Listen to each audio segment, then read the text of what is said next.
Amigos do programa Momentos de Reflexão, quinta-feira, 21 de setembro, e nesse mês da Bíblia, agradeçamos a Deus por nos ter oferecido a sua palavra e que São Jerônimo traduziu e fez chegar através do latim até nós, o português e tantas outras línguas, aonde a humanidade pode ser alimentada pela santa palavra de Deus. E hoje a igreja celebra o grande apóstolo São Mateus, e ele foi evangelista. Conhecido inicialmente como Levi, foi um dos 12 apóstolos escolhidos por Jesus Cristo. É o autor de um dos 4 evangelhos do Novo Testamento. Antes de se tornar um apóstolo, Mateus era um coletor de imposto para o Império Romano, uma profissão desprezada pelos judeus na época. São Mateus pregou o Evangelho na Etiópia e na Pérsia, realizando milagres, onde também ele foi martirizado. Mateus é venerado como padroeiro dos coletores de impostos, contadores, banqueiros e financeiros. E nós vamos meditar justamente no Evangelho de Mateus, no capítulo 9, os versículos de 9 a 13. Naquele tempo, Jesus viu um homem chamado Mateus sentado na coletoria de impostos e disse-lhe: "Segue-me." Ele se levantou e seguiu a Jesus. Enquanto Jesus estava à mesa em casa de Mateus, vieram muitos cobradores de impostos e pecadores e sentaram-se à mesa com Jesus e seus discípulos. Alguns fariseus viram isso e perguntaram aos discípulos: "Por que vosso mestre come com os cobradores de impostos e pecadores?" Jesus ouviu a pergunta e respondeu: "Aqueles que têm saúde não precisam de médico, mas sim os doentes. Aprendei, pois, o que significa: quero misericórdia e não sacrifício. De fato, eu não vim para chamar os justos, mas os pecadores."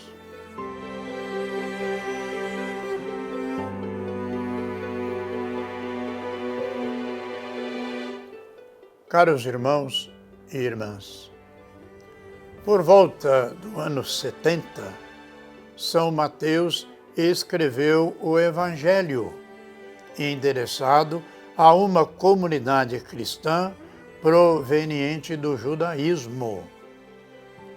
Procurou mostrar-lhes que Jesus é aquele que os profetas anunciaram, é ele o novo Moisés. Bendito seja o dia em que Jesus o chamou e Mateus deixou para trás a sua banca de cobrador de impostos, tornando-se fiel discípulo de Jesus. Escutemos hoje a voz do Senhor e respondamos com amor o convite que Jesus nos faz também, quando ele diz: "Segue-me", a Mateus, e Mateus se levantou e seguiu a Jesus. Não sabemos bem qual era a vida daquele cobrador de impostos e nem por que Jesus o acolheu. O certo é que, quando Jesus o chamou, Mateus levantou-se para seguir o Mestre e já não era o mesmo homem de antes. Era um escolhido, um chamado mas principalmente era um homem disposto a deixar tudo para trás e seguir Jesus Cristo. Sua vida mudou porque tinha sido conquistado e seduzido pelo Cristo e foi fiel a esse chamado até o fim de sua vida. Quando recusamos tudo fazer por amor, reclamamos que o chamado não deu certo. E por quê? O evangelista Mateus, o Levi de antes, o cobrador de impostos, para o Império Romano, era considerado um homem ladrão e colaborava com a desonestidade e, portanto, um publicano considerado impuro. Porém, esse mesmo Mateus, marcado e excluído, é chamado por Jesus para ser o apóstolo e, fundamentalmente, se torna um colaborador da Igreja de Jesus até os nossos dias.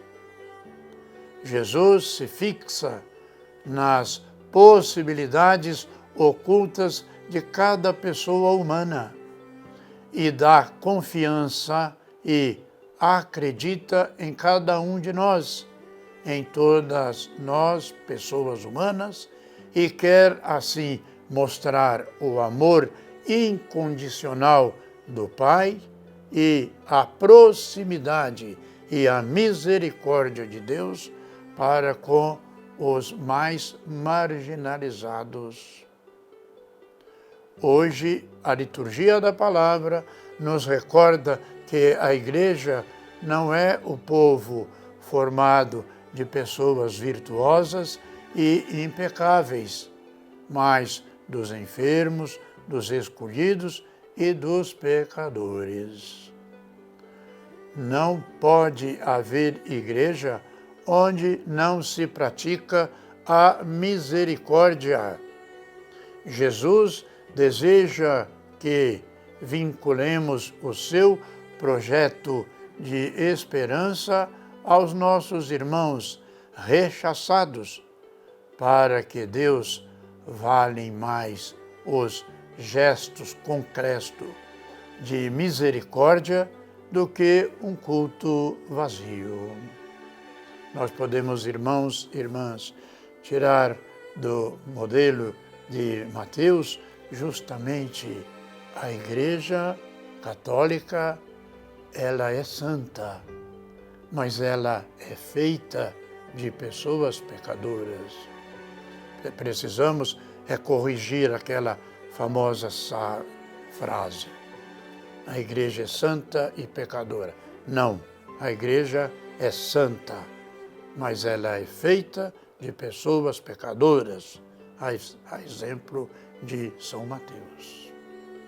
Vamos, portanto, prosseguir, irmãos, orando, pedindo pelos nossos irmãos os enfermos, os que nos pedem orações, os profissionais da saúde, pela paz nas nossas famílias, pela paz no mundo inteiro. E que desça sobre todos e cada um de nós a bênção de Deus Todo-Poderoso, Pai, Filho e Espírito Santo. Amém.